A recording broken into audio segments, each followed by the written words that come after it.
Have you ever wondered how the Indian economy is performing? Do you want to understand the government's economic policies and their impact on the economy? If yes, then the Economic Survey of India is the document you should be looking at. In this episode, we will be taking you on a journey to uncover the history, importance, and key features of the Economic Survey of India.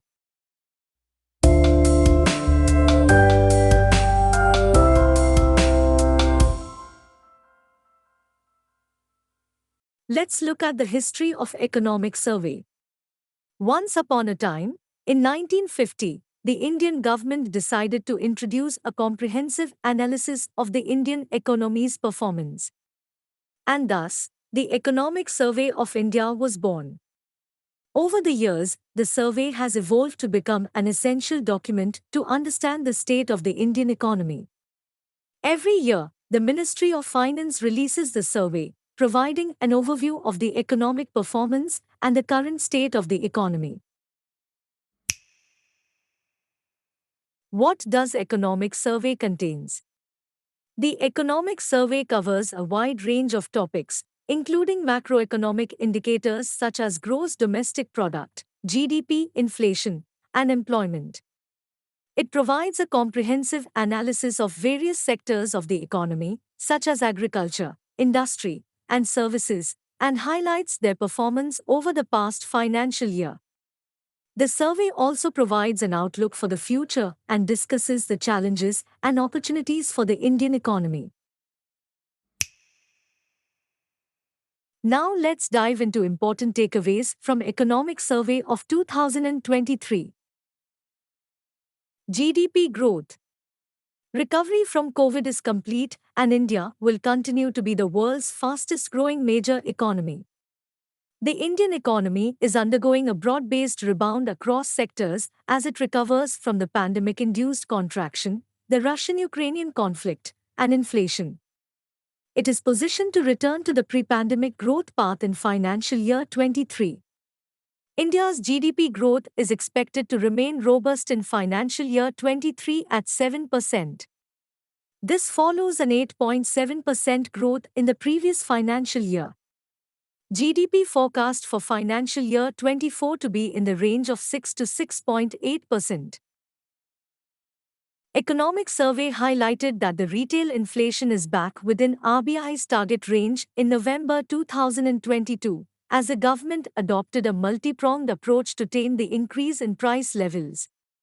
While the year 2022 witnessed a return of high inflation in the advanced world after 3 to 4 decades, India caps the rise in prices by reducing the export duty of petrol and diesel, waiving of custom duty on cotton imports, and many more. Enhanced employment generation has been observed and the urban unemployment rate has declined. Higher net registration numbers have been seen in the Employee Provident Fund scheme.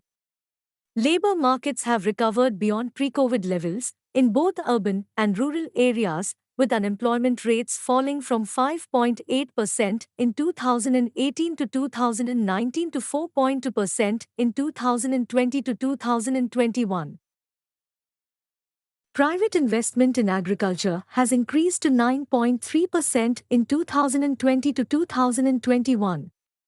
Institutional credit to the agricultural sector continued to grow to 18.6 lakh crore in 2021 to 2022.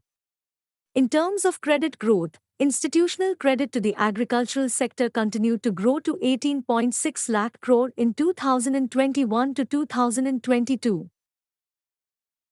Credit to micro, small and medium enterprises, MSMEs, has grown by an average of around 30% since January 2022, and credit to large industry has been showing double-digit growth since October 2022.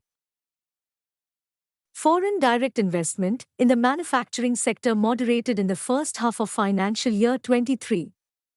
However, inflows stayed well above the pre-pandemic levels, driven by structural reforms and measures improving the ease of doing business, making India one of the most attractive FDI destinations in the world. The growth of exports may have moderated in the second half of financial year 23. However, Their surge in financial year 22 and the first half of financial year 23 induced a shift in the gears of the production processes, from mild acceleration to cruise mode. The Indian pharmaceuticals industry plays a prominent role in the global pharmaceuticals industry. The cumulative FDI in the pharma sector crossed the $20 billion mark by September 2022. In the mobile phone segment, India has become the second largest mobile phone manufacturer globally, with the production of handsets going up from 6 crore units in financial year 15 to 29 crore units in financial year 21. Credit growth to the micro, small and medium enterprises (MSME) sector has been remarkably high, over 30.5% on average during January to November 2022. Capital expenditure of the central government, which increased by 63.4% in the first 8 months of financial year 23, was another growth driver of the Indian economy in the current year.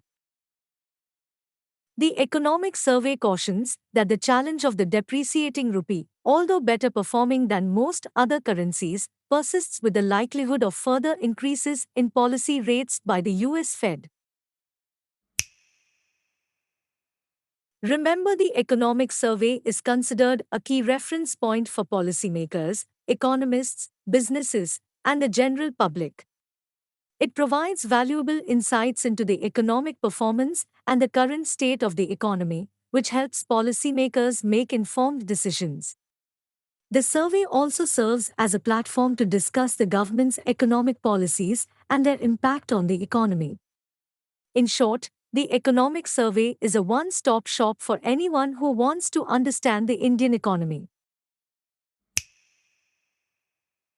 That's it for today's episode. I hope you found it helpful. We put a lot of effort into creating this podcast to help IAS exam aspirants like you. If it was helpful in any way, we would be extremely grateful if you could take a few minutes to leave us a review and rating. It helps other IAS exam aspirants to find our podcast and benefit from it. Your feedback is incredibly valuable to us as it helps us to improve and create even better content for you. Your success is our top priority, and we want to be there for you every step of the way. Don't forget to tune in for our next episode, where we will delve deeper into the subject. Thank you for listening.